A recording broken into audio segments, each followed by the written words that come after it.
Welcome to the meeting of the Skills Economy and Growth Scrutiny Commission, to all our guests in our virtual meeting room and to everyone watching online. This meeting is being recorded and live streamed now. Please, can you all keep your microphones on mute throughout the meeting? This will prevent audio feedback. If you are still getting feedback, please turn off nearby devices. If you'd like to speak, raise your hand to get my attention. State your name and affiliation before you make a comment. The chat function must not be used to have conversations with other participants or to provide personal information. All chat is recorded. Please only use the chat function to alert me that you wish to speak, to raise points of order, or to report tech problems. This is a formal meeting of Hackney Council. Please note the press may be in attendance. The rights of the press and public to record and film the meeting will apply. Okay, have we any apologies for absence? Tracy. Apologies for absence from Councillor Billington and Councillor Lynch. And Councillor Premru is apologies for lateness. Okay, and that accounts for everybody, I believe. Right. Item 2, urgent items of business. We have no urgent items, and the order of the business is as laid out in the agenda. Item 3, do members have any interest to declare? Thank you. Item 4. Item 4 is our substantive item. Actually, just before I start, I should just say who is in the room, and I apologise for that. So I'll start off with saying I'm Councillor Claire Potter, and I'm the Vice Chair of Skills Economy and Growth. Members in the room, we have Councillor Gilbert, Councillor Walker, Councillor Race, testing me, Councillor Webb, thank you, and Councillor Narcross. And we are shortly to have Councillor Premru arrive. So the item 4 is the local economy update. The purpose of this item is to understand the changes to the local economy, both pre and post pandemic, and the council response to supporting local businesses during the pandemic and after. This item will provide the Commission with information about the local economy, in addition to the potential future economic opportunities and challenges that could have an impact in Hackney, alongside the drivers for change in the borough's local economy. The information will cover a look at Hackney's economy pre and post pandemic, key considerations for the council's economic development plan, what this means for the borough and local economy, and the cost of living support to local businesses. I would like to welcome to the meeting the Economic Development Manager, Michael Toye, from the London Borough of Hackney, who will be presenting this evening. And just to say that this item is to be divided into 3 sections. Michael will highlight the key points from each section of the presentation, and each section will be followed by a Q&A. Okay, over to you, Michael, for section 1, which is data on Hackney's economy. Thank you, Chair. Let me just share the screen.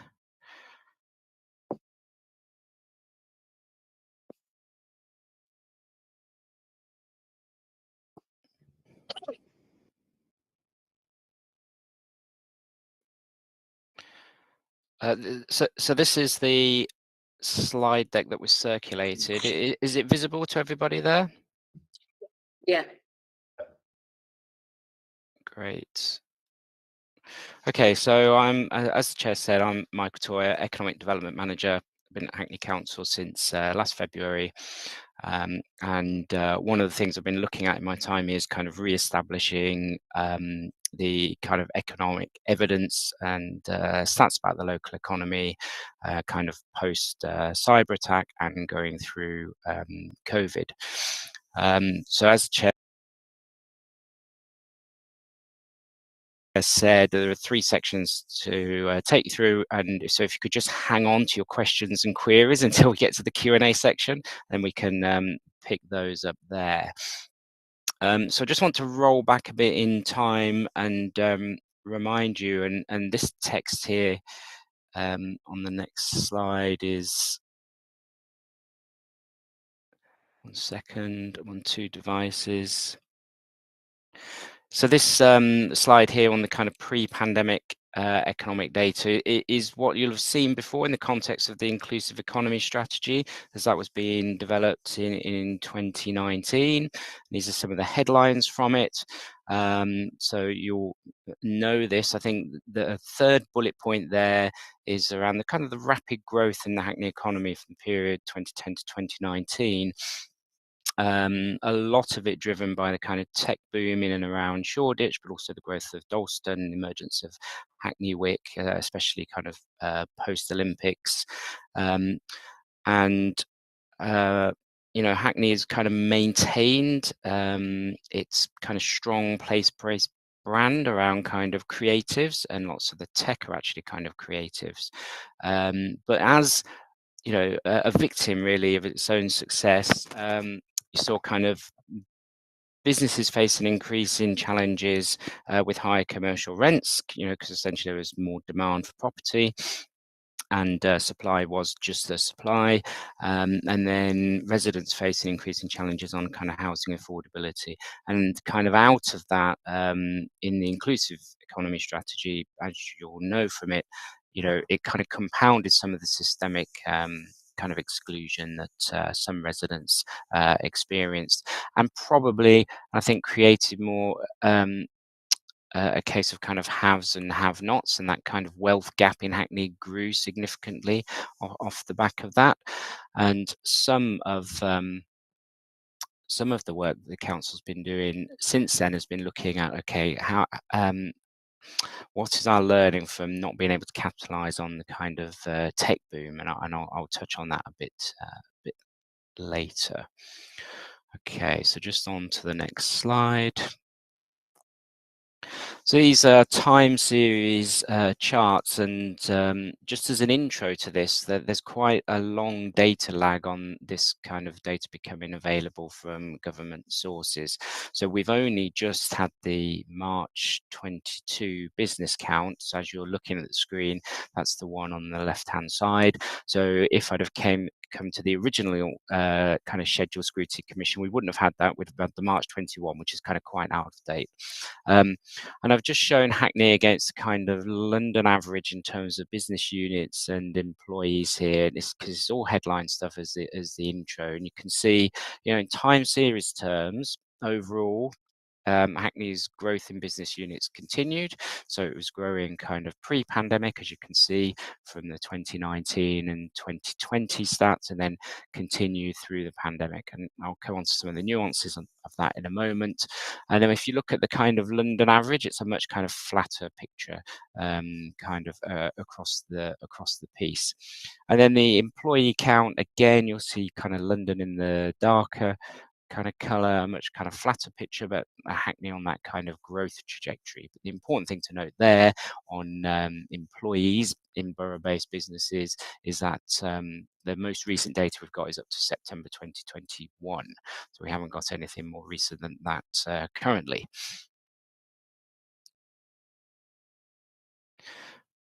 Apologies, you'll see me looking away from the screen because I'm using 2 devices here, one with the presentation on. Okay, so just looking at the main sectors, these sectors are set out in that kind of inclusive economy kind of document from 2019. These are generally the main sectors. I've separated them because of the scale bar on the left. So by far the largest kind of sectors like quantum of businesses, these kind of this broad professional, scientific and technical, and that encompasses many kind of consultancy organizations, a lot of the office HQ, anything to do with kind of kind of tech city, etc., is all lumped in with that. And then quite closely associated information and kind of communication sector, but that might bring in elements of TV, digital design, and those things. And then the graph on the right hand side, there's still kind of important sectors for Hackney, but much lower quantum of actual kind of businesses. So construction there is an interesting one, the dark blue line at the top. So constant kind of growth. So we don't have huge construction companies in Hackney, but the kind of smaller and medium size, and probably the sole traders who work within the supply chains, doing well through the period.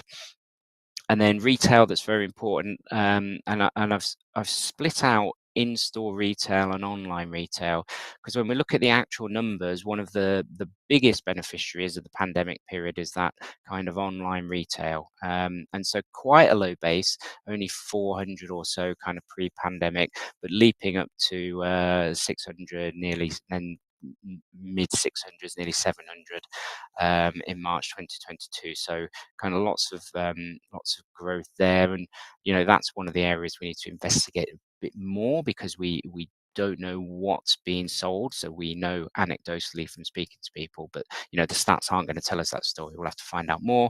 And then actually, in-store retail, whilst they took a hit during the pandemic, for having to close during the lockdown periods, and I'll cover that a bit more in a moment, like continued growth of in-store retail.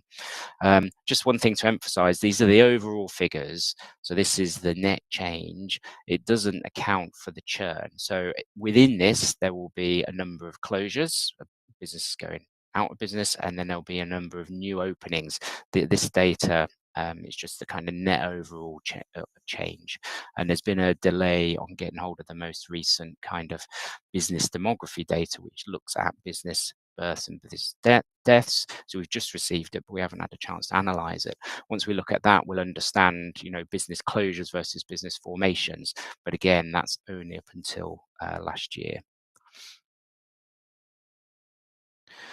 I'm going to talk about two of our town centre areas, Dalston and Shoreditch, just as an example of the impact of the pandemic on consumer spend. So this is data that we've accessed from the GLA's data store, and these are screen grabs from it. I'm not able to manipulate them, but I'll just talk you through them, and so you can see here you've got like the orange line and the blue line, and they're looking at MasterCard spend, and the blue line is eating, and the orange line in this one is retail. And then there are cash values on the scale bar on the left hand side, and these are weekly cash values. So it's 1,000, 2,000, 3,000, 4,000, and then the date runs along the bottom. So you can see from kind of March, April time, generally increasing spend, up and down kind of week to week, but across the months increasing. And then you hit the kind of Christmas, New Year kind of period, and you can see the spend drops off due to shops being closed. And I wanted to show that because you can see steady growth in spend through the months up to that period, and then what a drop off looks like, and then what a recovery post Christmas and New Year's looks like. Because as you'll spot from the date bar, once we go over the page, we start to see the various kind of lockdowns triggered by the pandemic.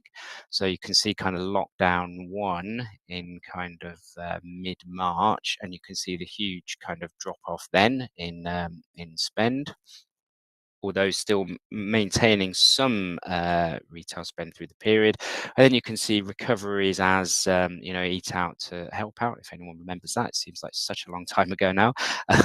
Recoveries through the period, and then more severe lockdowns, and then recoveries again.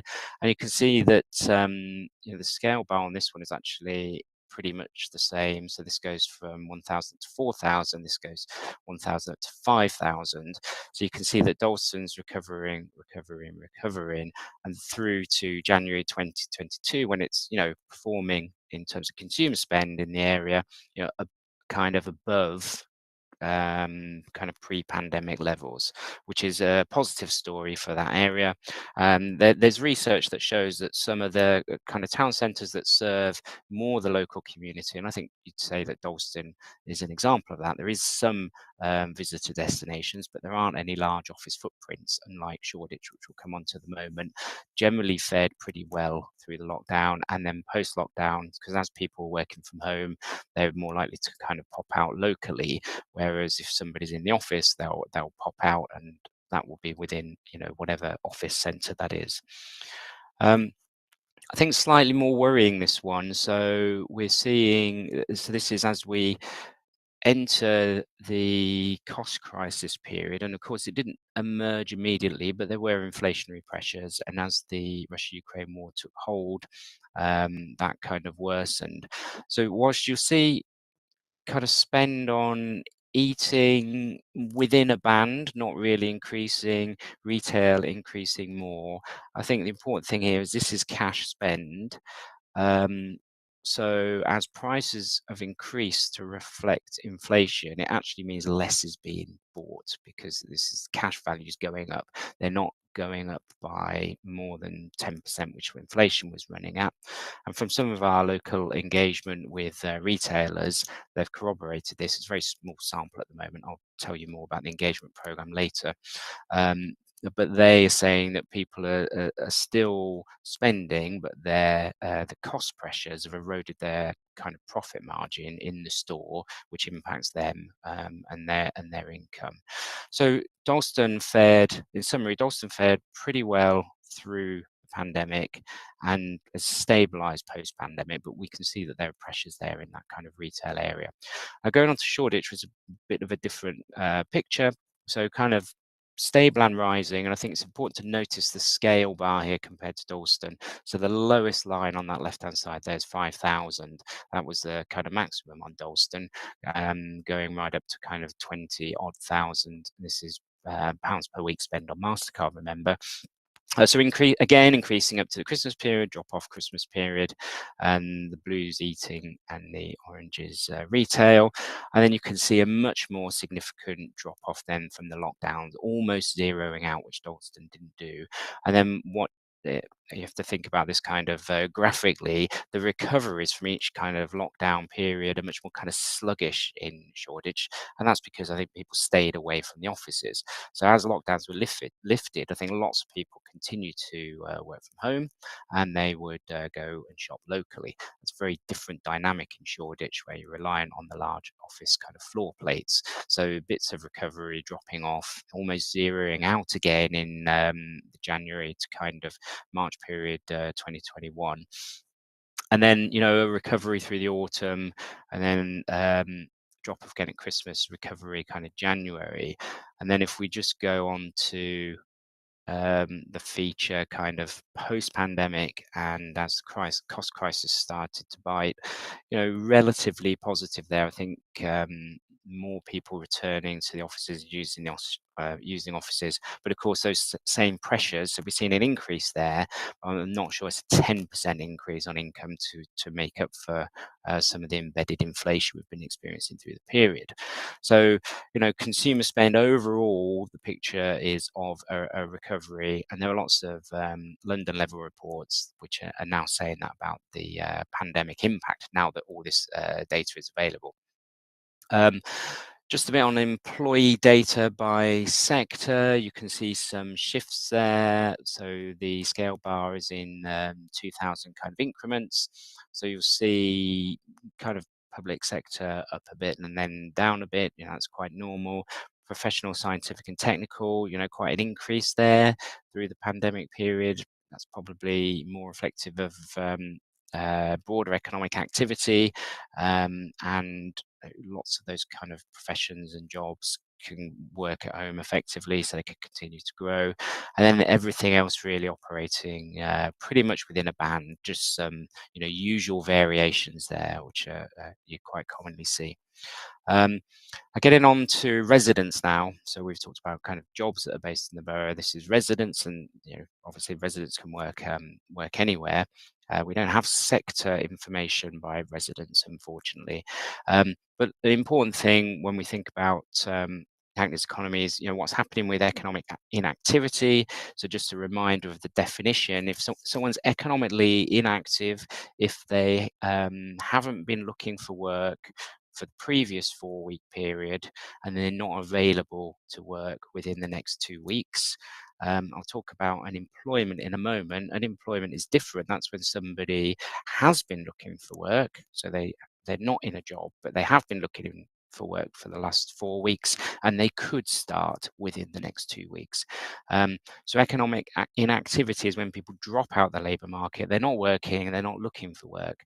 And I think what is kind of interesting here is you'll see, so the dark green is Hackney here. You'll see over time that percentage of the resident population 16 to 64 that are economically active has been falling consistently, and falling, and this is a positive, falling at a higher rate of reduction than London. And then when we get to June 2021, I think you can see my cursor there. For the first time in a long time, Hackney's economic inactivity rate was below London's, and it stayed below London's, although you can see that by June 2022, it's starting to creep up again. This is, again, the kind of overall London picture, so all the boroughs within it are smooth. So for some of the pandemic, a positive picture for economic inactivity there, and that may be a feature of how a combination of benefits and even people trying to shift to be economically active to get a job, because the furlough scheme was running. There were a number of kind of factors in play which might have driven this, but it is an interesting one, and it shows it shows a positive economically.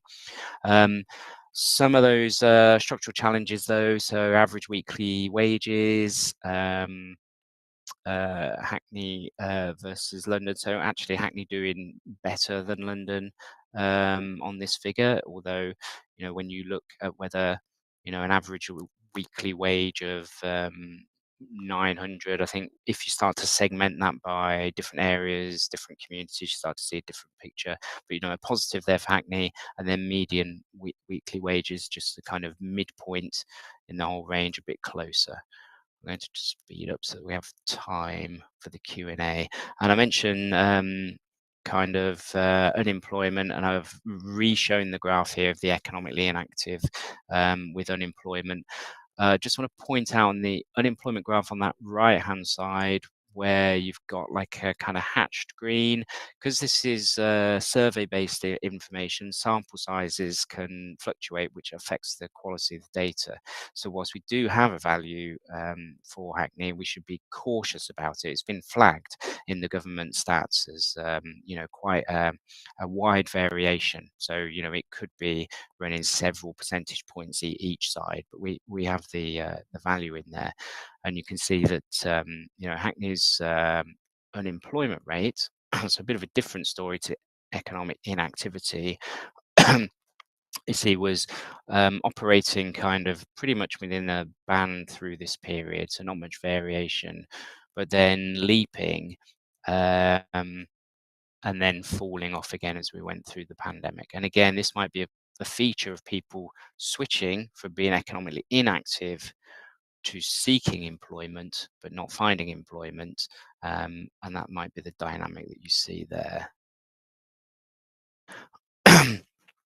So here we've just got some information on those kind of sectors again, and really not much has changed here compared to 2019. So obviously there's been growth in numbers of businesses, growth in a number of people working, and these are the main sectors either by the number of businesses or the number of employees, and this is all borough-based employment. So you see the two that were charted earlier at the top there: professional, scientific, technical, information and communication.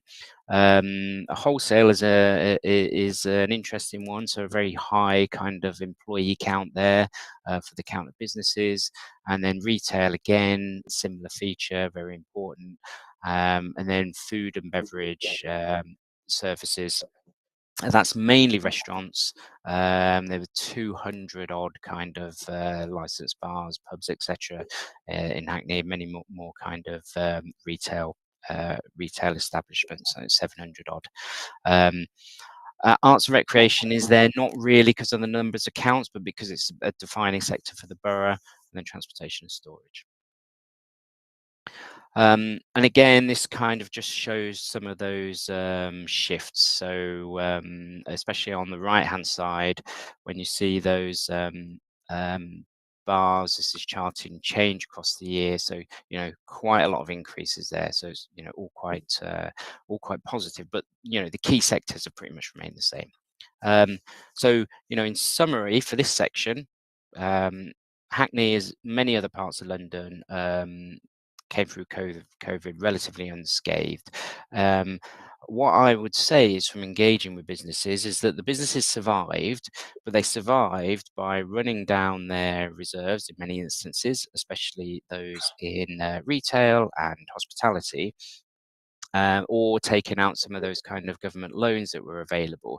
So whilst they survived, they were in a weakened state as we kind of come into the cost crisis. We can maybe talk about that a bit more later. I mentioned hospitality under pressure. Of course, most of the government-funded support that came our way, and we, distributed kind of before my time really, to businesses were mainly kind of hospitality and retail, because that's what the money was for. Because they were impacted most by the lockdowns; they had to shut. I mentioned food and retail kind of bouncing back, a bit more sluggish in Shoreditch, but it kind of got there. I've mentioned this already, that while spend has held up, in real terms, it's lower once you take inflation into account. And I mentioned, and maybe I could do this as a follow-up note, just the dynamics of change. We have to look at that new data set that we've only just received, just to see, how many closures there were, how many openings there were, and then we'll start to get an insight. We can only do that in the quantum. We can't do that by sector because the data isn't split down to that level that's made available, but we can give a bit of a picture. And then there's some unknowns here. So particularly around the kind of sole trader, unregistered businesses. So all of these stats of business counts, the business is either registered for VAT, so that means it's trading above about something like, 83,000. We have to register for VAT, or it employs people, therefore it's registered with HMRC for PAYE, so income tax can be captured through it. These stats I've been talking about, they're business units rather than sole traders. So we do have some data, but it's a little bit sketchy on sole traders and registered businesses. Okay, so I will pause there for. I've not been looking at the screen, so I've got no visual cues, but Q&A, I think. So over to you, Chair, to marshal questions. Great. Thank you very much, Michael. That was very helpful and quite a lot of detail. So members, have you any questions you'd like to ask Michael? So Councillor Smith. Thank you, Chair, and thank you, Michael, for the presentation. It's very good. There's a couple of things I'd like to ask in relation to the employees and borough-based businesses.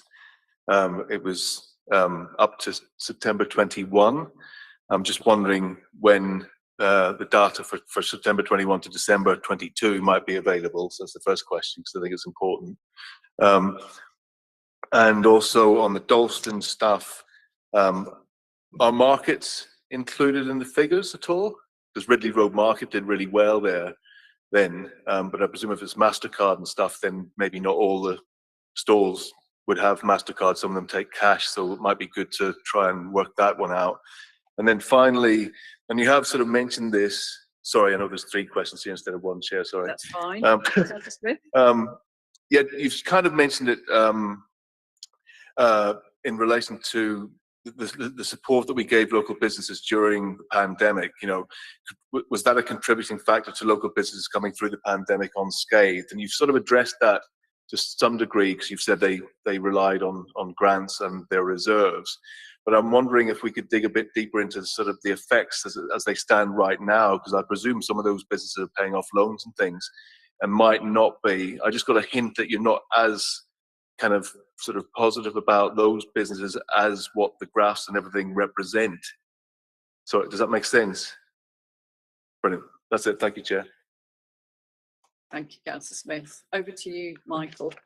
So you had 3 questions yeah. there. Yeah, I've got them. So the employees data, off the top of my head, I'll be expecting that in February or March next calendar year, and we'll look at that as soon as that's made available. Interesting question on the market. So if, and I should have said this, the MasterCard spend data is a proxy indicator. You know, we can't track spend perfectly. It's pretty much impossible to do. The source we get it from, which is the GLA. So I've said to them, look, you know, I know that Visa spend is higher than MasterCard's. Why did you go with MasterCard, not Visa? And they said that, you know, the MasterCard data is actually better and easier to work with. And therefore, you know, we should only ever use it as a proxy. So I think you almost know the answer. So where a market trader can accept card payment, it gets captured. Otherwise it doesn't, and you're right, lots of them are cash. So we could look at that. We could look at that separately. I haven't looked at it yet. What I know is the markets team are very good, and they were tracking the impact of COVID. So I'll take that away, I think, for a follow up and engage with the markets team. So in terms of the effects of the COVID funding, and just bear with me one moment. You know, there were different kind of tranches and different methods of distributing it. So some of them were just immediate business rate reductions, business rate relief as it's called, and there were huge. Yes, hold on. Let me just follow the instructions. I'll stop sharing. Oh, good. Someone's done it for me. So I'm just pulling up my reference note on the COVID funding that we received. So as I said, we received overall about 133 million, and that was a mix of business rate reliefs and then some that went into small grant pots and retail hospitality leisure grants, and some that was business support. So the business rate relief is great for businesses, and you know, having before I came to Hackney, I worked at a local business. I mean, it's office based, so we weren't kind of trading in items. But you know, managing cash flow is always a nightmare. Paying your bills is always a challenge. And when the business rates bill comes around, you know, that's never particularly kind of a pleasant outgoing. Or whilst you plan for it, if money's tight, you know, you don't want to pay that. You don't want to pay your VAT, and and all of those things. So that inevitably would help lots of businesses, especially those retail businesses that closed. Now there are other elements of how the grant was deployed locally, which were a mix of things. So some was direct support to businesses. So when they reopened, they could almost kind of pump prime sales. So this went on kind of promotions, events, kind of small spend to, you know, maybe improve their awnings.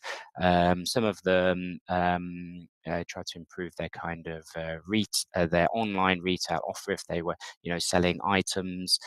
You know, so some web optimization, website design.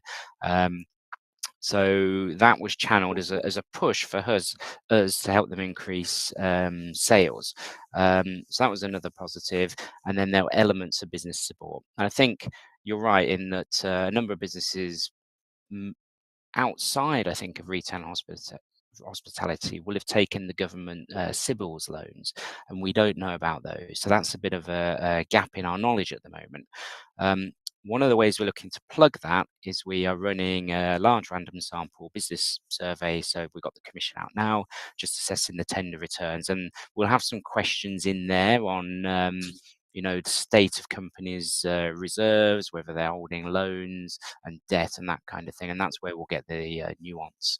Fieldwork for that survey is due to be February and March next calendar year. Should have a report available in April, and then we'll have better visibility of that kind of impact. I mean, anecdotally, businesses are kind of weakened, especially retail and hospitality. From my wider reading, it's widely known that it's cash flow that makes most businesses kind of fail in the end.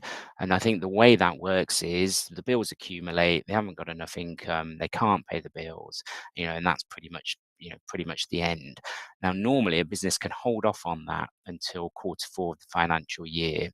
And that's very important for retailers and hospitality, because most of their money, most of their income is generated through November and December in the run up to and during the kind of festive period. So personally, I'm not looking forward to Q4 of the financial year. I think there'll be some very bad news in kind of lots of places, but I'm a bit of a doomster on this thing. So Q4, we're going to see we're going to understand a lot more about the state of local businesses, I think. So we'll have the survey, we'll have visibility. We're doing some engagement workshops where we'll hear directly from businesses. We're not doing the retailers now because they're busy at this time of year. So we'll be doing those in February and March. So sorry, quite a long-winded answer, but yes, there's a gap, and I've just described briefly our plan to fill it in Q4.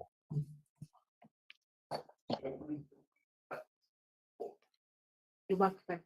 Sorry, Councillor Smith. Yeah. The microphone. Then can we come back to it in Q4? Yeah, Michael, did you hear that? I didn't know. Can you come Sorry. back and update the commission on those figures when they come in. Yes, I can. We'll just schedule it appropriately. I don't know. You tell me the best way to do it, whether it's a paper circulation or coming back to the commission, whatever. Great. Thank you, Michael. Do you have any follow-ons at all, Councillor Smith? Councillor Webb. Thank you, Chair. On your headlines, there's a bullet point that says resident wages still lag behind the London average and median, but your graphs don't show that as a picture unless we're reading that incorrectly. So if you could just, because clearly, this is an interesting point about wages lagging behind, if they do lag behind the London average and median. So what are those, what is that? What is the strength of that gives you that feeling? Because do we know the percentage of resident employments in the sectors that you've identified? Because if we do lag, then is that lag because of the employment sector that they work in, or is it a Hackney specific issue that whatever it is, if you're within Hackney, your wages are lower? Thank you. Over to you, Michael. Yep. So on the wages point, in my head, Hackney's average and median wages do lag behind London, but these updated charts, as you've spotted, are showing that they're outstripping London by some degree. So I'm going to have to take that away as a clarification. The thing I can say, though, is this data we receive on sectors and employment is the way it's gathered is through the businesses. So it's jobs in the borough. There is not a data set that looks at the sectors that Hackney residents work in. The data we get on the jobs that our residents do is actually a completely different classification called occupational classifications, and it splits into kind of managerial tiers, so managers, kind of elementary workers, and you get kind of a tiering. So we actually can never really tell what jobs our residents do. And I've been doing this for years, and it's very hard to do without kind of bespoke research. So we will have standard occupational classifications.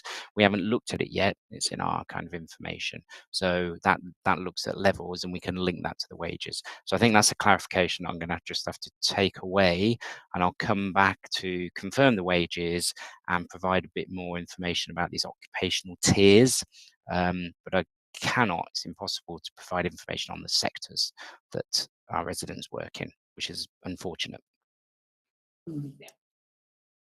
So can I just clarify then? So what I understand, you're saying you cannot provide the sector information, but you suspect that there is a wage lag in some of the sectors, which is why you came to that conclusion.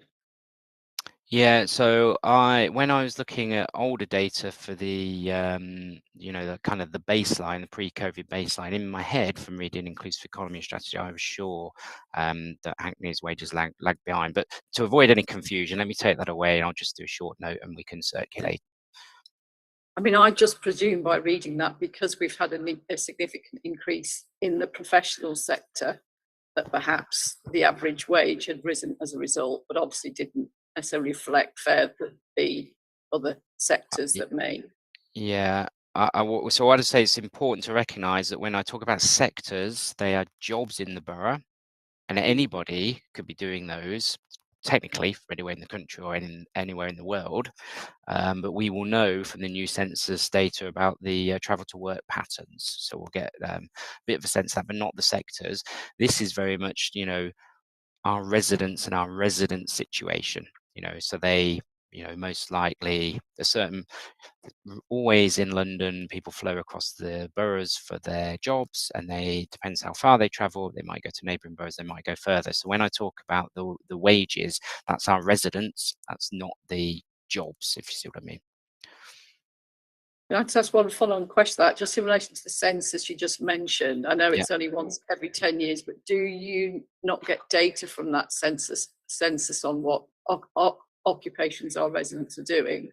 So we get the occupations, and that helps bolster the other method of getting the occupational level data, which is a large survey, but we don't get the sectors. So we won't be able to say this percentage of our residents work in manufacturing or retail. We'll be able to say this percentage of our residents work as managers or elementary workers. It requires some quite deep studies that need a lot of funding to establish that. But the census is very useful data. So there's not a great deal of economic data in it. There's some, but we get it, and it's being released. It now works as a staged release, so we're getting the demographic stuff coming through.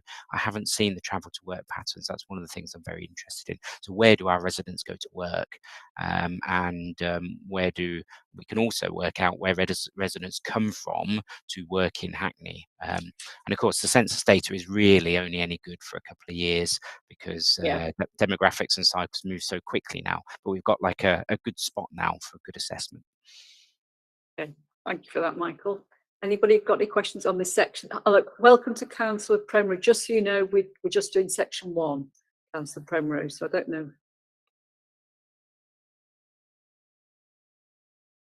But yeah, please ask your question if it's a different section than I can.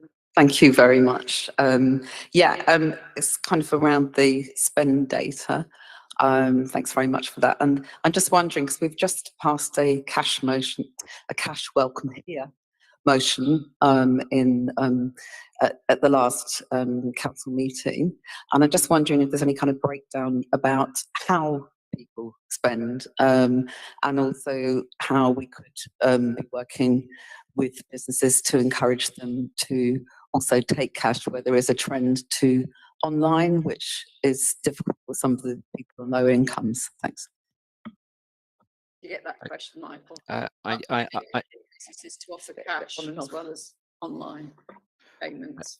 I did. The information I have access to, there's no way for me to work out how much is cash spend, how much is MasterCard spend, how much is Visa spend, how much is credit card spend, how much is debit card spend, because the only way to collect that would be through the retail units. And there's no way that any of us are ever going to ask our retailers to log that nuanced detail. Many of them, don't even log it themselves. When they kind of cash up at the end of the day with their hard cash, they're using their till receipts to reconcile. So they'll work through their kind of float and their cash, but they'll have a mix of card spend and cash spend. So, the only way to work that out, and I've seen reports on it, is bespoke studies. So you have an area and you pay researchers, and they quite often work very closely with the businesses to do that, or they might survey the businesses, take kind of samples. That's the only way to work that one out. In terms of encouraging businesses to take cash spend, then I have heard this talked about before. We are currently not running any promotions on that front. That doesn't mean to say we couldn't do. And of course, with online retail,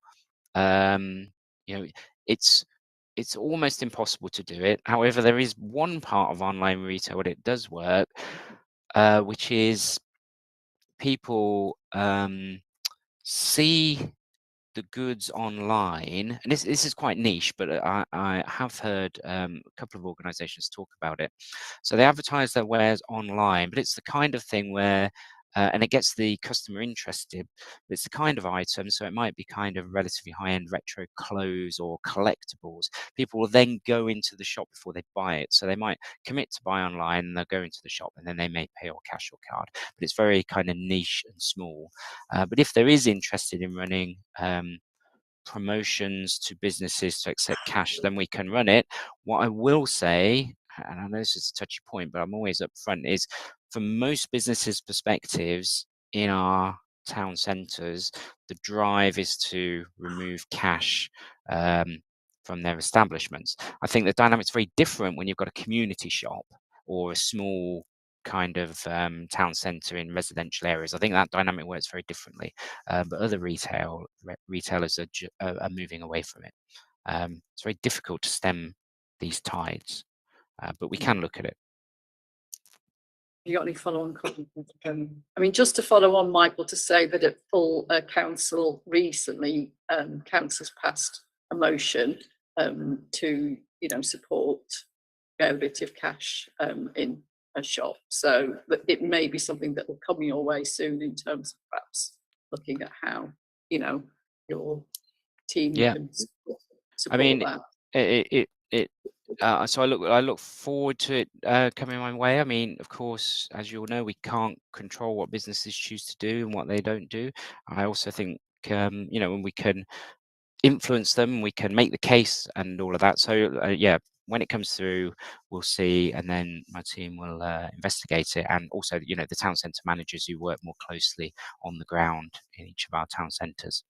But it would be good to know if it's being driven by town centre retail or the kind of convenience retail, so grocers, etc., that are closer to where people live. I can see that maybe as potentially needing much more focus. I don't know if the council there has asked the question, or whether, Chair, you know more about it. Is it about convenient shopping where people live? Because there's the reference to poverty there. I'm just curious if we've got time to talk about that. So do we remember the detail? I mean, we can certainly make sure you have that information coming up. Yeah. Has anybody got any more questions for this section? Okay, Councillor Narcos, then Councillor Walker, and then I suggest we move on to section 2. Yeah. Yes, thank you. So that was all really interesting, and my question was just kind of around the sort of the data that you've used itself. So you sort of flag at the beginning that kind of getting hold of sort of trustworthy economic data has sort of hindered a data-driven approach slightly. So I was just wondering where this data comes from. Is this data you've collated yourself? Yeah, I think you mentioned some of it came via the GLA. So if you were just able to sort of talk a little bit more about that. And I was just wondering as well, are you sort of confident and happy with the data? Do you feel like you've got a kind of a whole picture from it, or is there sort of areas that maybe don't sort of necessarily reflect what you kind of see in some of the more non-data driven work that you do. And just on kind of how it's broken down, obviously we've got those kind of nice comparisons between Hackney and the rest of London. Is it possible to get kind of other borough comparisons? Because just, you know, sort of thinking about Hackney's economy, there's obviously boroughs in London which are, you know, more likely to be similar to ours. So I'm thinking Hackney's economy probably looks more, you know, like a sort of a Camden or an Islington rather than a Hillingdon and a Bromley. So kind of if those comparisons are available, because it'd be quite interesting to see it broken down in that way as well. Yeah. Yeah, those are Michael. Yeah, so the data sources, combination of central government, and I include Office of National Statistics in that. They're collected in different forms. The business kind of sector information is collected through a combination of surveying businesses. I mean, it's not like a random sample survey to get opinions. It's like because I've received it when I worked in a business. You know, you receive it from the government, you fill it in and send it back. But of course, not every business does that. So they cross-reference it with data held at a combination of Companies House and HMRC. Because I remember I mentioned VAT and tax. So I think that data is very reliable. I'm very comfortable with the business count data. The resident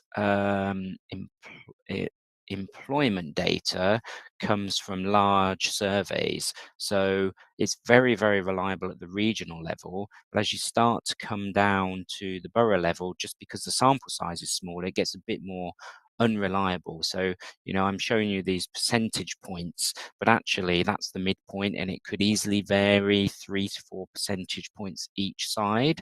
And so it gives you a general flavour, and that's why kind of mostly I've stuck with London comparisons. But we do have all the boroughs, and we can compare with other similar boroughs. Just for the purposes of this kind of headline information, I haven't gone down that route. In other documents we've got, we think about that. But you know, if I'm honest, there's only some merit in that. The change over time, it can be useful to make those comparisons, but to inform what we do, that's when comparisons with other boroughs at the headline level become less useful. But you know, we have got it. If you're particularly interested, we can pick that up separately. So we'd certainly And- like to see kind of borough comparisons, perhaps at a future meeting. Yeah, it's not for me to say this, but I'd suggest maybe that works better in written form. So, you know, I'd package it up in, you know, switch from presentation style to kind of report style and circulate it. It's just there's a lot. And if we get into the weeds of that, we'd spend a long time on it in discussion, and then maybe circulate it, and then for all of you as the commission to, you know, decide what you want to look at in a session, because you know there's a lot more charts, a lot more graphs, a lot more data, a lot more nuance, a lot more questions, I guess. So I'm happy to share the information. That's not a problem. It's up to you how you manage time in the commission. Yeah. Thank you, Michael. And then for gaps, well, there are always gaps. So one of the issues, so I've mentioned that I quite like the business count data.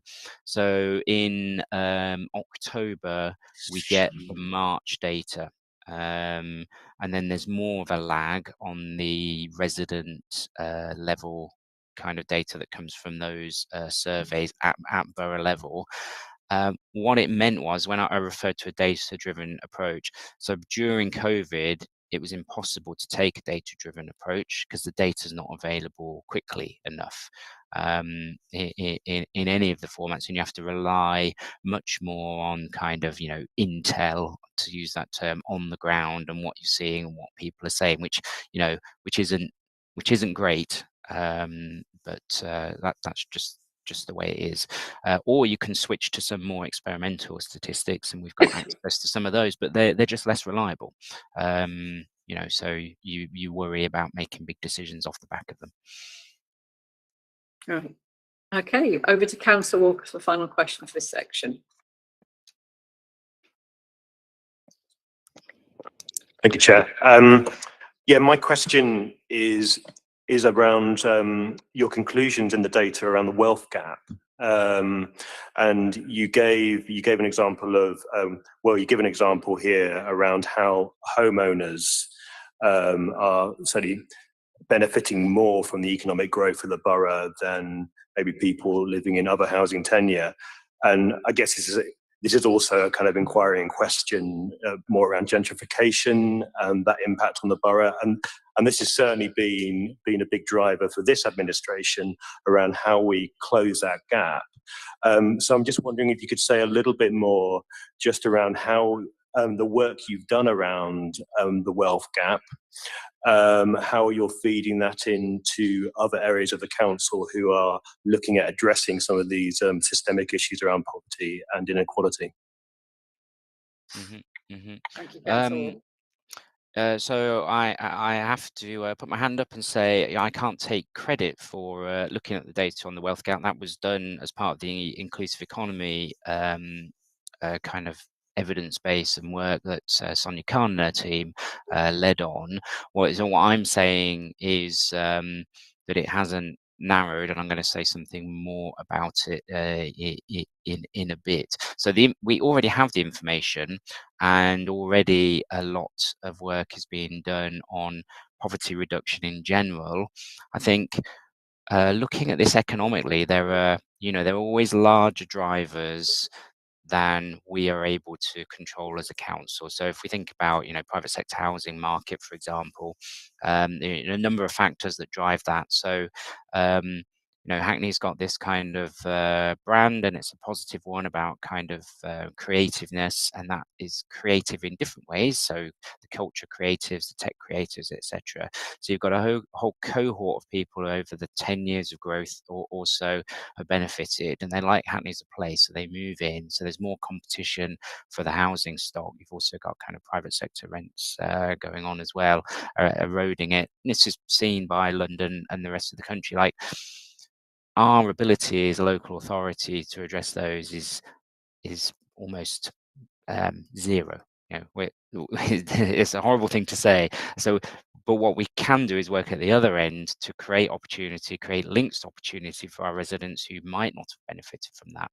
And I think the work that you've probably seen on the Diversity in Tech Commission is an excellent example of, quite focused, and really I see that as economic development activity in a way. So done from the employment and skills team, and I know that some councillors were involved in it, and just looking at that. So what are we doing? Well, that focus on tech, and there's quite a lot of nuances to tech. If you just say tech, it's just a blobby amorphous thing.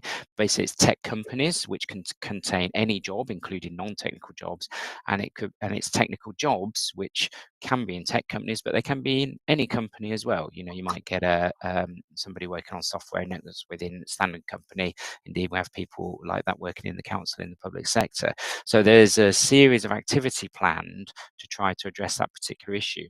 I think the learning of where there's an opportunity for growth, and for us to, be cognizant of, the kind of some of the systemic challenges faced by our residents, that's known within the authority. The really important thing now is where we spot growth opportunities, and green economy growth might be one of those. There are a lot of reports about the growth in the life sciences sector, which is another blobby amorphous thing, a bit like tech. And there's a lot in there, from health in hospitals to research to private sector labs, etc., that we need to kind of tackling the barriers and discrimination from the start, because it wasn't done in any great quantity for the kind of tech boom, and we look at it 10 years on and think, there's an opportunity lost for some of our residents, but we know that now. So I can't say it's not me and my team, it's all the parts of the councils, but particularly the employment and skills team, which Dujon Harvey now heads up. And I know, they've got a lot of programs looking at that. So sorry, quite a long answer. I don't I don't know if you want to come back on any of that. Okay. If we can move on to section 2 of your presentation, Michael. And I'll have a shorter time for questions for this section. Let me just reshare.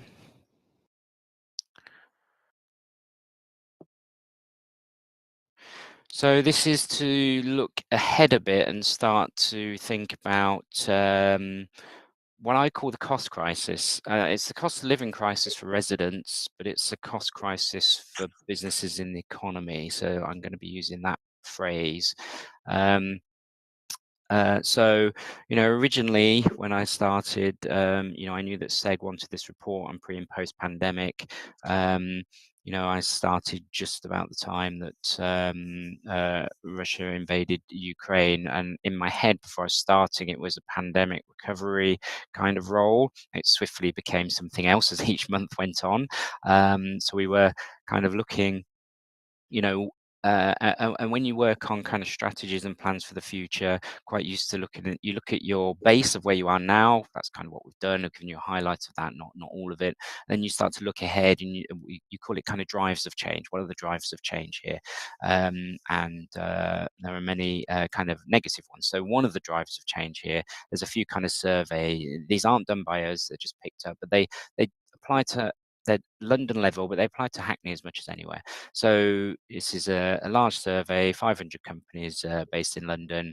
You can see that it's kind of quarterly, but you can see there that hopefully you can read it. So you've got the blue line is overall company prospects, and then the kind of reddish line is turnover expectations, green is profitability. And this is the difference between those who said, I feel positive about it, those who said, I feel negative. So the dotted line through the middle is where it evens out. So anything above is a kind of a positive, anything is a negative. But what you can see is low point Q2 2020, where there's like a hugely kind of negative sentiment, and then you can see more positivity as like the route through and out of COVID became clear. And these are larger businesses in this survey, just to clarify that. And then as we get clear of the pandemic, so 2021 kind of Q3 Q4, you can see the peak there.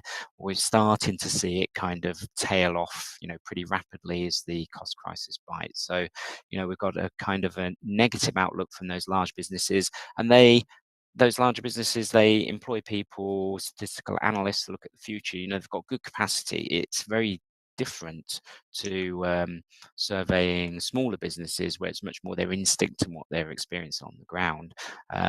Those larger organizations will quantify it.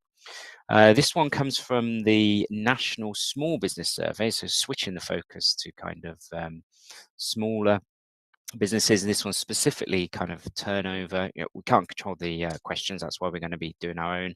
And then you can see here about kind of expectations, and that's broadly okay, but it's only to 2021, so we don't have the most recent data. Again, there's a bit of a lag on that. We see some kind of threat starting to emerge there as it dips down. This is another one from the Business Insights and Impact Services, covers all kinds of businesses, lots of different sector, lots of different kind of scales. And this is registering concern. So as that bar goes to the right, the higher that bar is off to the right, the more concern. So it's picking up the topics here. As you could guess, it's all about kind of inflation, energy prices. Switching now to consumer confidence, and again in here you can see kind of COVID reflected, where consumer confidence kind of drops there as we're kind of in the midst of that kind of first lockdown. Then it bounces around at a lower level, starts to recover as we're coming out of the pandemic, and then January 2022 onwards, dipping. But the last one just showed a slight uptick there, probably because of the fall in the previous month was off the back of the statement by our kind of short-lived Prime Minister and Chancellor, short-lived in that role, and then a more kind of stable government, perhaps with the uptick. So picture there is of businesses feeling less and less confident and consumers less and less confident, which we're now on the brink of a recession and entering it. We've had 2 quarters of negative growth. So in the pack that was sent around, I had this in, which was this is a GLA forecast, looks at different scenarios, a higher, lower, and central. So looking ahead to the future, so you can see there's these stark drops and recoveries, stark drop and recovery reflecting pandemic, coming through the pandemic period. And then looking ahead, the forecasts, you can see even this was back in the spring that this was generated. Even then a dip was predicted. And then a recovery from 2023 onwards, and then the same. Unfortunately, the GLA changed the format of their forecast, so they just released one for December 2022, which I've put in here. So instead of using a percentage point scale, so this is fresh content, so none of you will have seen this before, they've switched to an index. So the index is pre-pandemic, where it's 0. Well, it's not zeroed; it's put at 100. Anything above 100 is better than that point in 2019, late 2019, just before the pandemic.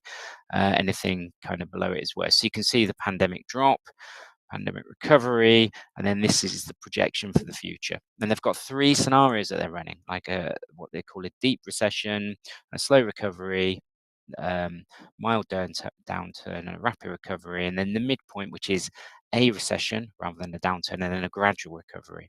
And then similar here for jobs at the London level. Again, if there is a deep recession, then we're seeing situation worsening through 2023 compared to 2019, which would be quite significant, I think, for London. And then the other 2 kind of scenarios. So the projections, I think, are a bit worse than they were before for the future-looking elements. So I've said this as I've been going through that, there's quite a lot of negative sentiment out there, driven by these inflationary pressures. I think also, and you may have read about this, that it's clearer now about the Brexit kind of impacts. So we've come through the pandemic impacts, and it's easier to segregate the impact of Brexit, impact of the pandemic. Whilst the pandemic was, a live issue with lockdowns, etc., impacting the economy, you couldn't split them out. But there's been some good work and good research on that now. So there is a lingering kind of Brexit impact.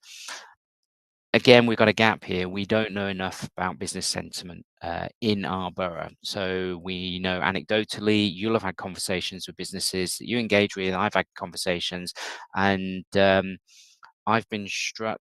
And maybe, people who run small businesses have to have a positive outlook, and that's why they're kind of entrepreneurs.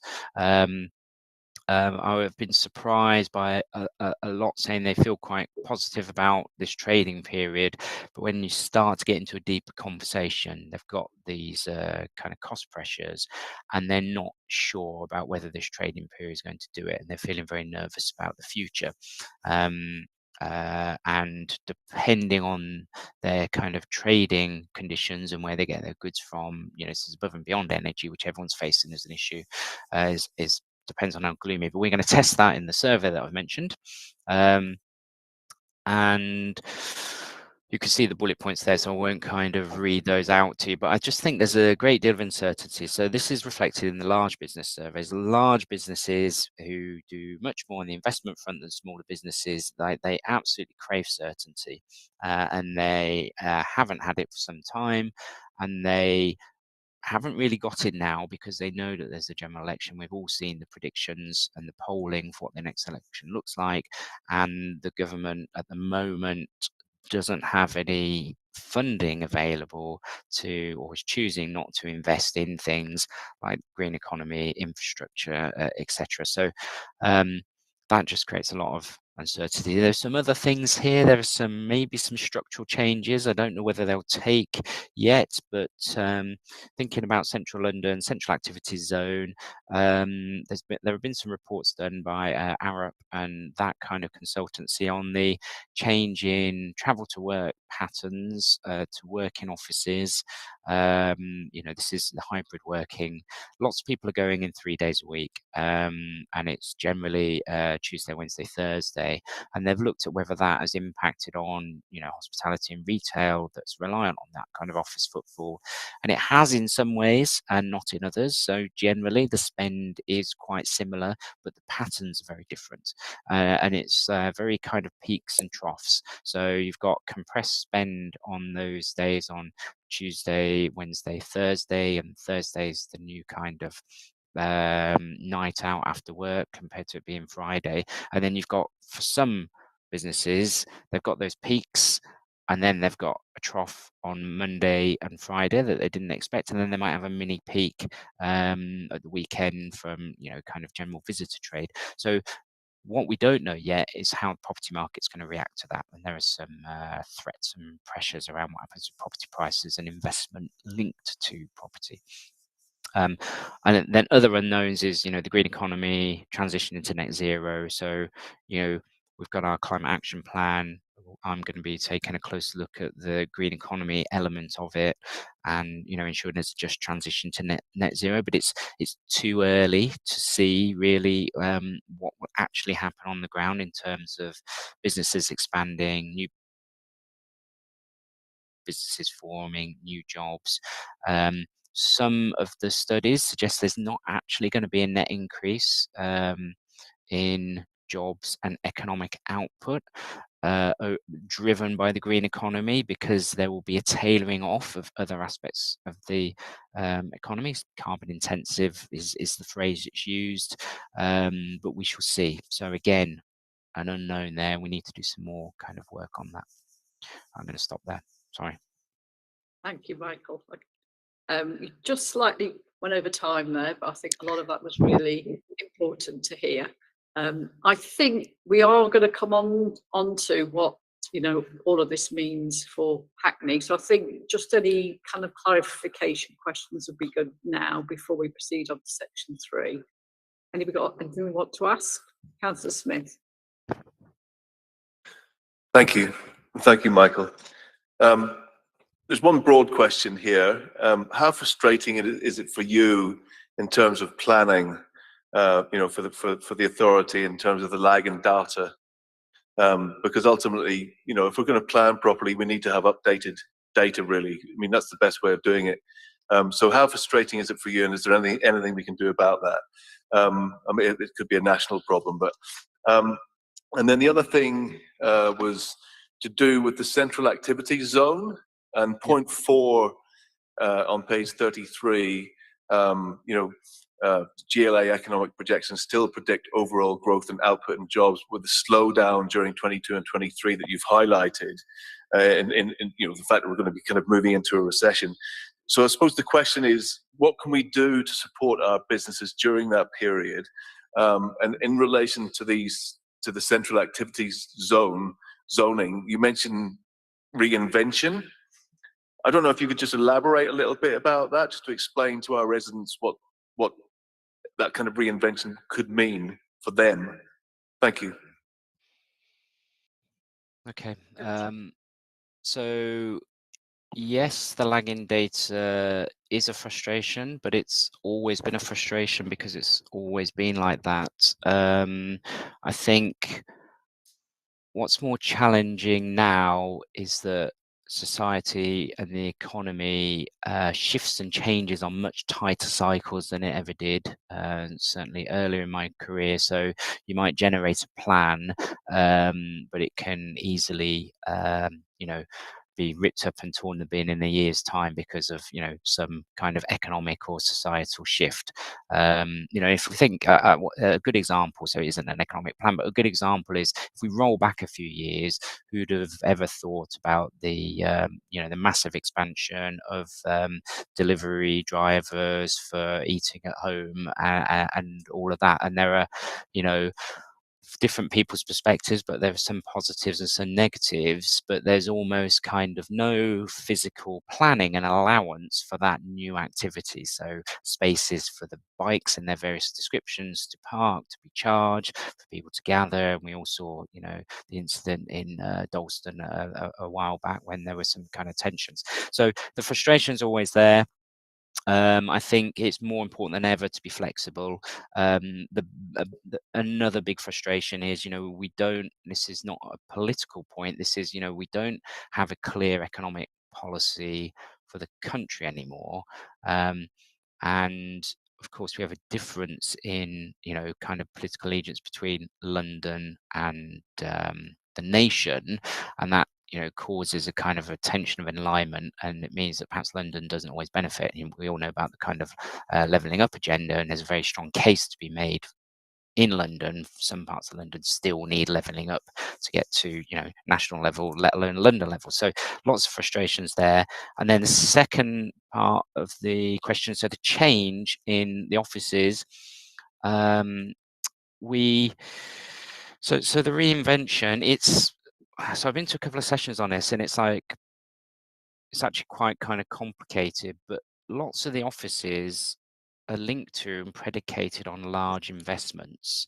So I was making the case that it might be a good thing that kind of commercial rents started to fall in central London, because they're beyond access for most, and that could help some of the fringe areas. And of course, we're one of the fringe areas of the city through Shoreditch and then beyond it, by starting to bring commercial rents down, and it would take a lot of pressure off our work on affordable workspace. So even our affordable workspace provision, it's a debate we have internally, it's still pegged at a market rate, it's a percentage of market rate.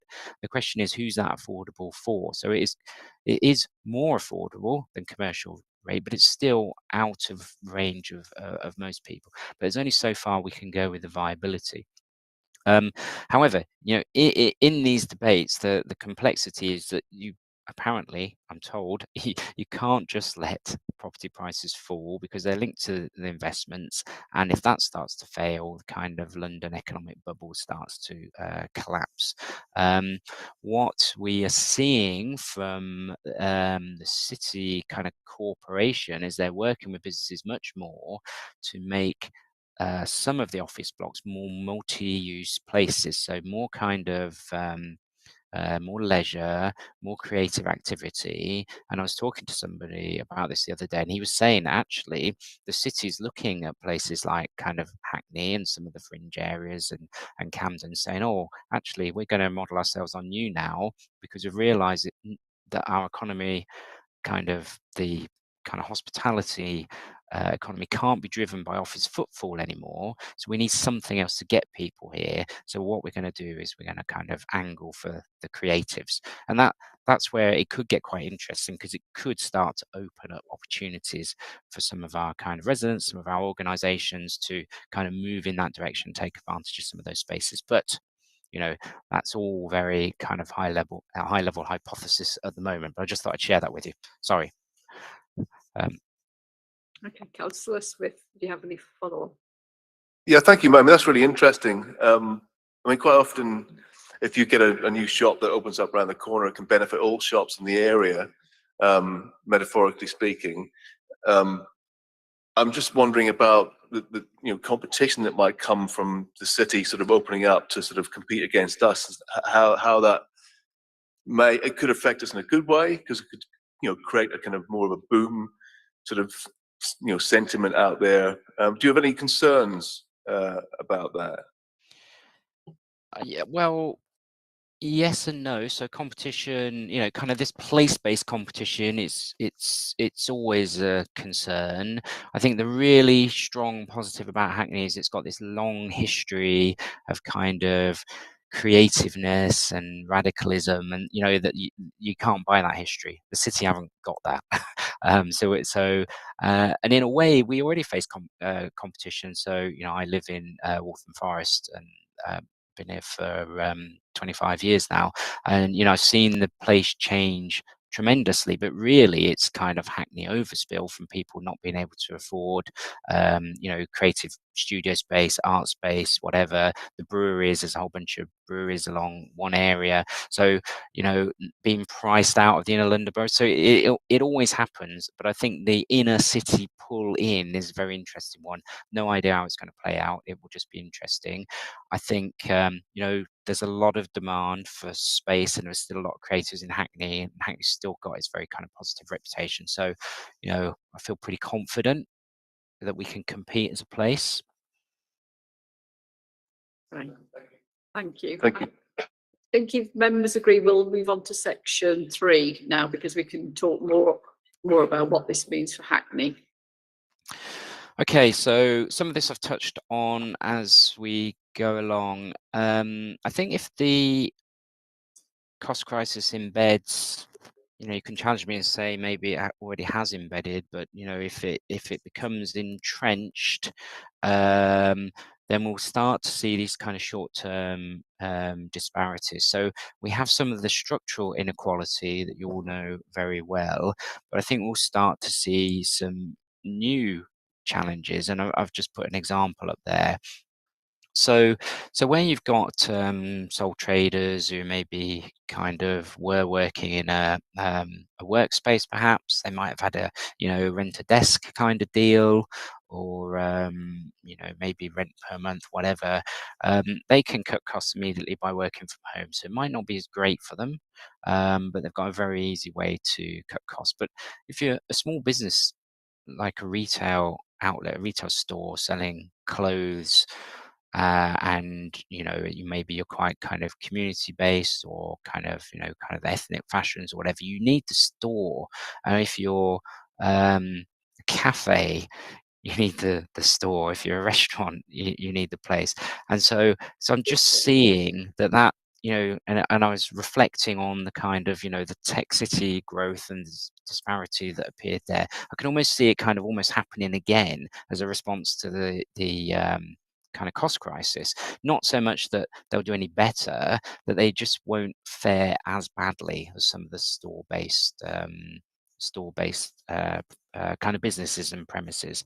I think any recession brings tensions, and I'm involved in the kind of cross-council officer group on the cost crisis, and there's lots and lots of activity on supporting residents, and and I have visibility if I see it. I'm not necessarily involved in it, but one thing was said in the last update, which I thought was very interesting and something to look out for, is that during the pandemic, residents and communities came together much more, and we've seen that in the borough, and they're very good examples.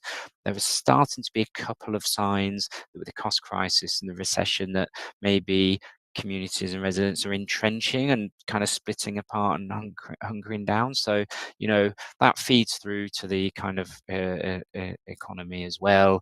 There are lots of people in authority looking at that, trying to manage that risk. But if people start to entrench and they start to feel negative and they're disconnected economically, they switch into the economically inactive group, so they stop looking for work. And then the longer, there's plenty of research on this, the longer people are away from the labour market, more difficult it is to access it. So some kind of real risks there, not solved through any economic program, actually solved through community programs, and there's a lot of that. I think one of the other and you're politicians here, so you all know the manifesto much better than I do, and the manifesto commitments are important. However, I think we have very limited funding to do much around the economy and supporting businesses, and we have very few kind of levers to pull. And I think we have to be really cognizant of what businesses and residents kind of expect in the current context. And the next bullet point picks up on this. So, we had plans to engage businesses much more on achieving social value. So talking to them about, taking on an apprentice, or kind of a green accreditation as part of shifting to net zero. And that still want to do that, and I believe in that, but I just think the comms and the handling of it needs to be very nuanced and very careful, because they're under a lot of pressure. Every pound counts.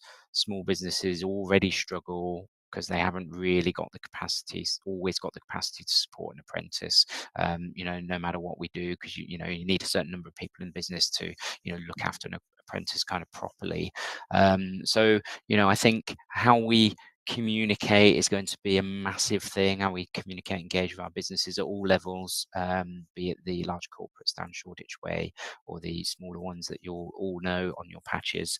However, you know, nothing changes with our economic development levers. I've got a slide on that later. They all remain the same. You'll have seen those, but with limited resource, more external pressures, we're going to have to be, I think, very focused and targeted.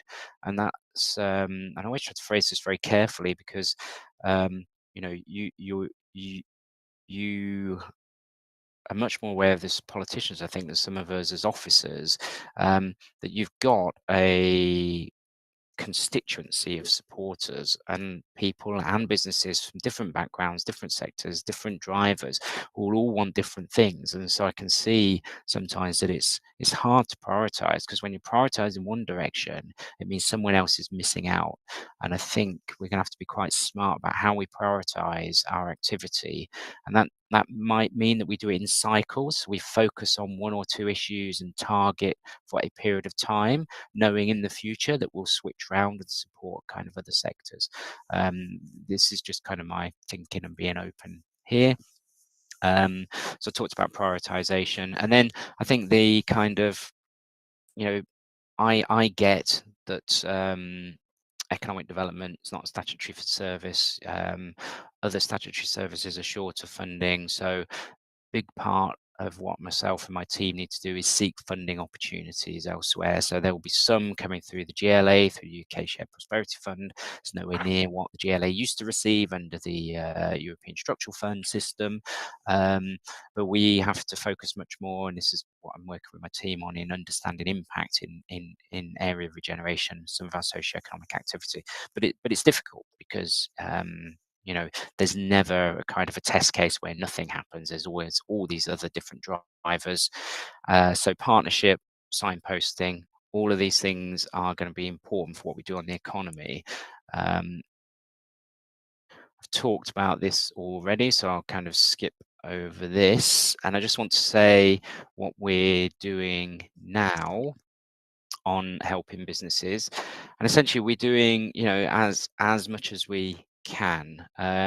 So some of our local engagement, and this did surprise me, I don't know why it surprised me, but it did, is that some small businesses don't quite trust the energy companies, and they struggle to understand some of the information, and they struggle to engage with the energy companies. And there's, you know, we don't need to do this. There's support already out there from other organisations. So you know, and it's a bit of a theme here. So we don't have this funding, but there are others that do it. So one thing we can do to help businesses is save them the time of having to look at this kind of really messy landscape of support and information, which isn't going to change because we can't change it, but just be better at signposting to make sure that there's a trusted source of information. Part of our lobbying is looking at targeted relief measures for business most at risk, hospitality and retail, and indeed our proposal that's with the GLA for sign-off on the next tranche of business support, which is only very small compared to the COVID amounts. We'll use that in a targeted way, and I'll come on to that in a minute. We're also lobbying on you know, business rates reform. Been lobbying on that for years. Lots of other people lobby on it. That will only potentially change with the new government. However, you know, I've seen so many papers over the decades on reforming business rates. I'm going to stop holding my breath for kind of any positive change there. So I've mentioned our kind of next tranche of our business support program. And we're looking, kind of broadly at cost crisis support through next financial year, but then starting to switch to support kind of more socially orientated businesses and support in and around transition to net zero based on some information and feedback we've had from businesses who are thinking of that. So the point I was making about targeting, that's what we're going to try and do there. And we talked about town centres. I think it's an interesting kind of dynamic. So those of you who lived in London and experienced the economic travails of the 1980s may remember this. And I've spoken to a couple of people who lived here then. That whilst there was a recession and things weren't great, there was still economic activity and there was still kind of life in some town centres, because within London, the population is so large that there's always going to be a group of people spending money. But what happens is the competition for every pound that they spend becomes more fierce. So one of the things I think, and I've been talking to colleagues, and we've just started doing more on it, is making sure that if somebody, because Hackney's town centres attract people from other boroughs, other parts of London, is that when somebody's thinking, right, I'm only going out once or twice a month now, where am I going to go? We've just got to try and make sure they think of one of our Hackney town centres first, and that's where you get into the kind of place marketing realm. So we've got a very successful, I think, kind of Love Hackney Shop Local campaign, but it runs kind of November, December period, but it's very much focused on residents. We're trying to think about how we can move some of that marketing beyond the borough in the future. So that's one thing we're thinking. So that kind of bottom bullet point there, business facing marketing. I'm going to pause there before we talk about the economic development drivers in case there are any kind of questions about immediate support and that kind of thing. Any questions on immediate support? Councillor Smith? Thank you, Chair. I don't want to dominate. I feel I've been asking quite a lot of questions. So to other members, please. If you have a question, that's fine. Yes, well, just on the money hub, Michael, that we've just recently introduced, which is to do with sort of benefits and things. Does that come under your remit? And that's a different thing. Okay. I notice there's the London Business Hub, but I think the model for the Hackney Money Hub would be an interesting one to sort of look at for businesses in Hackney as well. A similar kind of thing. I mean, not based on benefits, but just a hub for businesses in Hackney. Maybe that exists already. Thank you. Is the idea that the Money Hub for residents is a physical hub, or is it virtual information sources? I think it looks like it's an online. Yeah. With London, the GLA has funded, and they're going to be using some of the UK SPF money to continue to fund the London Business Hub, which you referred to. One thing they've been talking about is improving its reach into boroughs, and they've got, I don't know, they've looked at it a bit and they've got a couple of different models. We're waiting to see what that looks like. I've referred to the UK Shared Prosperity Fund money, so we receive some to choose how we spend it locally, but it's it's not very much, to be honest. So for next financial year, it's 180,000-ish. For the financial year after that, it's 190,000-ish. Like the unit cost for supporting one business, about 12 hours of support, is about £1,000. So do the maths on that. That's not actually that many businesses that we're going to be supporting through the period compared to how many we have. So we have to be quite targeted. I think the trick is going to be, so the GLA have got various pan-London programs, looking at how we can link our local support to that so that we can try to drag some of that kind of spend and support in our direction. But they haven't commissioned it all yet. They've just released the tenders yesterday. There's 30 million for various kind of pots pan-London. So some of that is for environmental sustainability in businesses. Some of it is to support social and represented founders. So the trick is going to be to try and drag that in our direction. Councillor Smith, if you want a separate conversation about all of this because you're very interested, happy to meet you some other time. Thank you. Members got any other questions on this area? I just wanted to add, I know you talked about the different drivers and the kind of political commitments and actually, and the more, the need perhaps to prioritise, particularly given the cost pressures that businesses are under. I just wondered whether you had any further things to offer at this stage on any of the manifesto commitments in relation to business. I'm thinking things like, obviously you've talked about, our transition to net zero and supporting businesses to do that. Other manifesto commitments, just off the top of my head, include the developing a more circular economy, community wealth building. Have you got anything you can add on those at this stage? So there's one, and I can't remember the exact word, and it's linked to community wealth building, but it's supporting social businesses, the social sector. And so my definition of that is a combination of cooperatives, social enterprises, KICs, and all of those kind of non-profit trading organizations. So I see them as very different to voluntary and community sector, who start who basically, because they have access to grant funding. So some voluntary community sector organisations trade, but all of them have access to kind of grant funding through various pots, much more so than trading businesses. But anyway, in amongst the manifesto commitments is this theme, and I used to work for a social enterprise, so I'm particularly interested in this. So we're just starting to engage with what I call them the infrastructure organisations for that kind of business. So Hackney Cooperative Developments, you could say East End Trades Guild as a membership organisation. Many of those businesses are social, and there's a new kind of social founders network, which I think has got a bit of coverage in Hackney. So I've engaged with all of them. I'm trying to bring them together as a group, and I want to hook them into this round of business support, where we're going to be looking at supporting socially orientated businesses. Traditionally, we might simply commission one of the large they're very good, they've got very good kind of delivery mechanisms, business support organizations, but what they don't have is reach to the kind of organizations we want to target, whereas those infrastructure organizations do.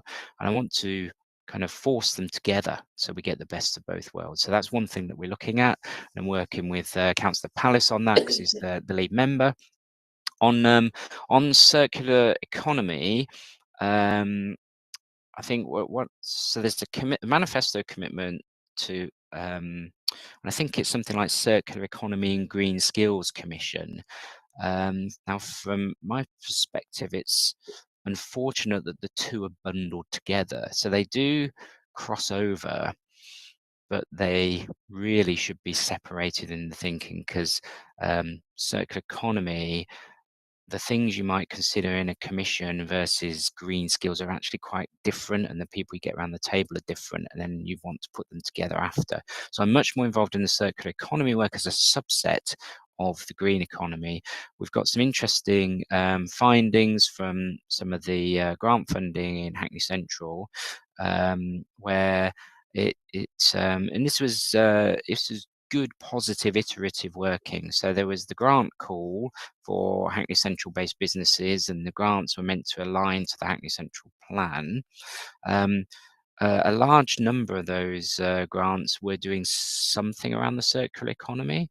And what we were able to do was bolt like a learning piece on that to understand their motivations and try to use it as a bit of a pilot to understand what language we should use about the circular economy with businesses and what the scope of the opportunity was.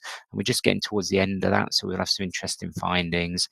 There is other circular economy activity already happening down in Hackney Wick, so we will start to get some traction on the circular economy. And I know the manifesto commitment is about circular economy zones. We'll certainly get one. We might get two. We just need to work through how we achieve it and what so I quite like the term ecosystem. What does the ecosystem need to be to help it thrive? And we're kind of working through that now. And there'll be, I'm not leading on this, I'm supporting Anders Zabala and his team on circular economy, but very interested because of the business interface. And, where there is economic activity, there is business opportunity, and that's opportunity for residents as well as established businesses. So yes, things are happening on that front. Well, it sounds like there's lots of positive work anyway happening around manifesto commitments, and I know we are going to explore those areas in further detail. So thank you for that. Did you want to finish off your presentation, just and then we can round off with just one round of questions from members? Yeah. So this one, and this is one I've been using internally with officers ever since I started, which is just, there's nothing new here, but it's a reminder of what our role and levers on economic development can be. The question for us all is, how hard can we pull on each lever, and how hard are we willing to pull on it? Because you can't pull hardest on all of them. That's never ever possible because of how funding work, how priorities work, etc. So that's like, and if you try to be ambitious across too much of it, like you will fail across all of it. So you're better off targeting. And then linked to this is, okay, well, what's our capability to actually do some of these things? So, for example, and I don't. We're a commissioner and a purchaser, so that's kind of our procurement. But if we don't have the right and enough contingent of staffing to do some of the actual quite fine-grained economic interventions that you really need to make local commissioning work. So most people think that you produce the procurement strategy that puts in measures for local suppliers, local labour, etc. But actually, the real nuanced and good economic development is you go further than that. You look at your long-term pipeline, you go out 3 to 5 years, and you think, okay, we're always going to be procuring this kind of service or this kind of good, these kind of goods, supplies, whatever. And so we've got certainty of money flowing outwards, and it's beyond insourcing, so that's not going to happen. And then, so you need to then do the market assessment to see if there are organisations locally who can respond to those tenders. So you can have the rules in procurement, but if there isn't an organisation locally to respond, then what's the point? And then if they exist, but they're not quite large enough, they haven't got the right kind of credentials, but they have potential, you need to work out the funding and the mechanism for the business support to get them in the right place to compete. And through that, part of the deal is, well, we'll support you, but we're looking for these kind of social elements, so, local labour, etc. And it's actually quite kind of nuanced and a long-term plan. And so my point there is, if you haven't got the capability of the right teams, and it can't always just be on the procurement team, because they know procurement rules, regulations, and all of that. You need my team to be able to work alongside them, the service who's commissioning to work alongside them. You need the funding from whatever source, be it the GLA, be it central government or whoever, and then you need the right kind of business support provider to make it work, and you have to invest 3 years or more to make that work. And so anyway, that's my thing on capability. And then, how far do you want to go? What are the dependencies? We heavily rely, and this is right to do, on our planning powers, Section 106 agreements, to leverage our kind of affordable workspace, various employment and skills plans. But, what's the next step? So we've got the rules in place, we achieve something. How can we be nuanced? How can we be more targeted? How can we kind of reach and support people who've kind of missed out on other economic opportunity? So, I see these are the headlines. I see everything as much more nuanced than this, and I've tried to put some of it kind of here. And I think that there are issues to resolve, and this isn't that everybody's falling out, but we need to be cognizant of the wider economics of running the council. And I think our property portfolio is a very good example. So the tension at the highest level is, there are some of our properties where we can maximize income, and that income helps fund our essential services. And then there's a debate about, well, if we let some of that commercial property at sub-market levels, could we be supporting access for local businesses, communities to kind of thrive economically? And it's quite a tough one to play out because they're both laudable ambitions. One of the hardest things with social value, and I've done some work on this, is the only way you can compare it to the commercial income is by throwing a cash value at the social outcomes that will be achieved, which is notoriously difficult. It is possible.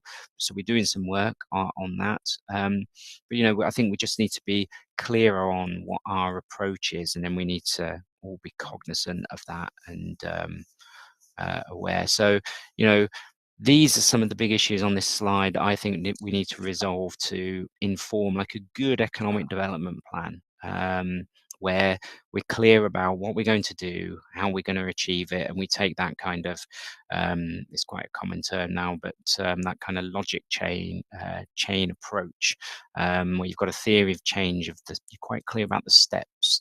You know where the funding angle is, and you know what you need to do, and then you understand what you want to achieve, and you measure it in that kind of more outcomes framework way.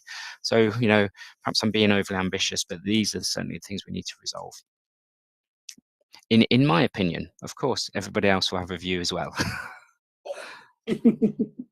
Thank you, Michael. That was very detailed and very, I think members will agree, very informative. Do we have any questions we'd like to follow up? So, Councillor Walker. Thank you, Michael, and thank you for the sort of very comprehensive presentation that you've given. There's lots of really good detail in there. If I may, I just want to sort of quickly go back to the issue around community wealth building, which we see as a really important driver around sort of economic growth here in our borough. And yeah, I see this as a sort of really important element in terms of how the council is working in partnership with third sector and other sectors to ensure that we really are kind of reaching the kind of economically excluded communities across the borough. And I think the sort of model around particularly social enterprise is going to be a really important driver going forward, as we sort of seek to kind of look at where those pockets across the borough, where there is sort of economic exclusion, but also where there's a real skills deficit as well.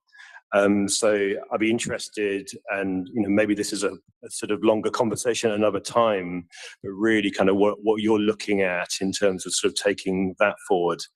And then my sort of broader question really is around the council's sort of economic assessment for Hackney going forward. It has been sort of placed a lot around some of the Pan London and the national drivers. What do you see also as some of the more kind of local factors that are going to kind of determine what the sort of shape of the economy going forward looks like? Have you got that, Okay. Michael? I have just jotting it down so I didn't miss anything. So, community wealth building. I think I'd start with a bit of a challenge back to you all. Is that I think so that's all of us, politicians and officers, need to be clear on our definition of it. I've done some work before I came here on it, so I know the pure definition. I've worked with somebody who's done international research on it, and we know what Newham have done just over the border, and there are other boroughs that choose not to use the term. So I think there's a definitional point, and that's always important for the narrative. And maybe that's a debate we can have somewhere else. The social enterprise work, we will be doing work on that, supporting social enterprises and cooperatives. It's I was speaking to Hackney Cooperative Developments. I don't know if you know anyone over there, and they were saying that it takes quite a lot of time to work with embryonic or organizations who may want to become a cooperative or a social enterprise. And I think, where there's time, there's money, there's investment, and, can we wait? I think we just, need to think about that. There's the overarching kind of logic chain is that if we support our social and local organizations and we do the work that I mentioned on our procurement pipeline, then there's the income to fund them, and then you get that virtuous circle of, them more embedded in communities and they employ people and them more supportive of, training opportunities, etc., etc. I'm not sure that it's ever actually been achieved in this country, and I know it's tougher in London than some of the places in the north of England that are held up. It's a very good example. Preston's model's talked about, but its economy is pretty closed. London works in a very different way, but I think there's still lots we can do. There are some boroughs that are doing a bit. Perhaps a bit ahead of us, that are doing a bit more, so there's some learning, so that will happen. I think my colleagues in employment and skills are already doing a lot on community level engagement and supporting our residents transition through, understand training opportunities, transition through them. That's training opportunities in the broader sense. So I think that bit's happening. Perhaps it's not quite all stitched together yet, and that's partly why my post was created, to try and do that over time. If I'm thinking about local factors, I think the local economic factors depend on the place.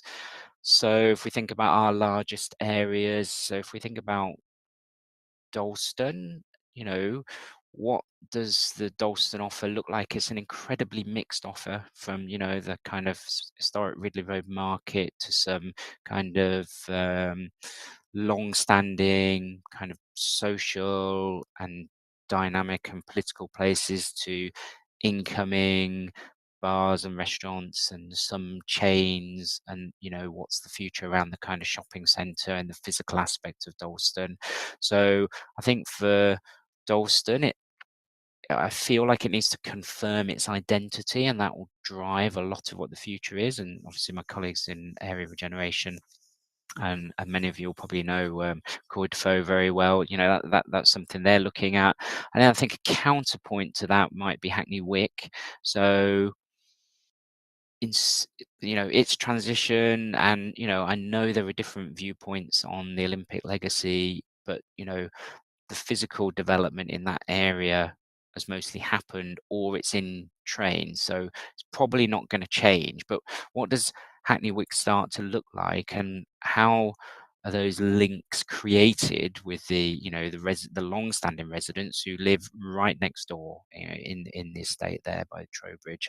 How does that work? So there's a lot, there's high commitment from some of the local businesses, and certainly my area region colleague Matthew Rogers, who works down there, to kind of forge those links. But what does it look like in the future? That's going to be kind of challenge for them. And of course, the power, LLDC powers, LLDC is going to be widening up. Planning powers coming back at some point in 2025.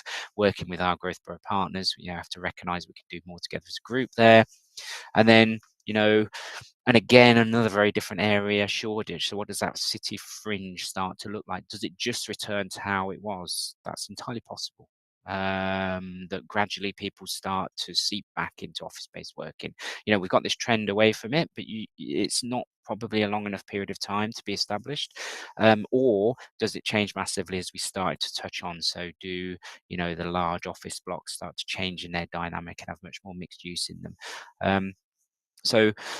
But I think overall, we just need to be very flexible about what we do on economic development, mainly because we always need to seek external funding opportunities. I think we need to be clear about the places and the place dynamics, the physical aspect, and and the link between the residents and the place, and articulate that. And we've got a whole series, and there were manifesto commitments on these to bring forward. Many of these plans were paused during COVID, but to bring forward the Dalston plan, Hackney Central plan's much closer, Shoreditch plan. There's a question mark about what we do in Hackney Wick because of inheriting LLDC stuff. So that's quite dry land use crossover with planning, but I think it's hugely important for the future. But I just think everything needs to be flexible. Everything needs to be flexible. So, if we've got workspaces, we need to think, right, okay, what's the flexible design? What's the flexible layout? Because we might start off doing this, but in 5 years' time, it will need to be this. And, let's not hinder ourselves with the physical fabric. I'm not sure if that gets anywhere near the kind of response you're expecting. I can't see you. I can only see Councillor Potter in the chair. Everyone else is just in the distance. Yes, it's hard when you're online, isn't it? No, I think so. I don't think Councillor Walker. I mean, that's quite a detailed response, and obviously we are going to hear much more on that. Before we wrap up, has anybody got any further questions at all? Okay, Michael, I'd just like to thank you for providing all of the presentation tonight and all of the data that you've collated. It's really going to help the Commission in terms of informing our work going forward. And I was really pleased to hear you talk as well about theory of change and looking at developing kind of outcome, looking for outcomes. And we'll look forward to exploring that more with you in a future meeting. So, yeah, thank you very much for your time, and I hope the questions have been useful as well. That's good. I just wish there wasn't a train strike today. That I'd rather have been there in person, but my last train home was at 9 o'clock, and I didn't fancy getting a bus this late at night. So last train was at 6 o'clock, 6 p.m. was when I could have left Hackney. So we completely understand, and I'm sure we'll be able to meet at the next time relevant item is tabled on the agenda. So February, I think. See you in February. June, February, yeah. Bye-bye. Thank you. Bye. Thank you. Okay. Sorry. Minutes of item 5, minutes of the previous meeting. We haven't got them available yet. There's quite a lot to write up, so they'll be available at the next meeting. And finally, moving on to our work programme. Do members have any comments they want to make about any of the remaining meetings of this municipal year?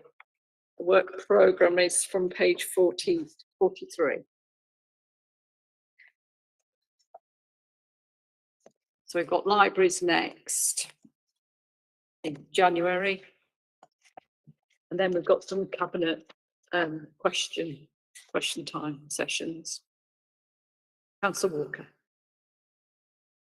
Thank you, Chair. I mean, this is a brief conversation I've already had with Councillor Billington, and it's regarding inviting Hackney CVS to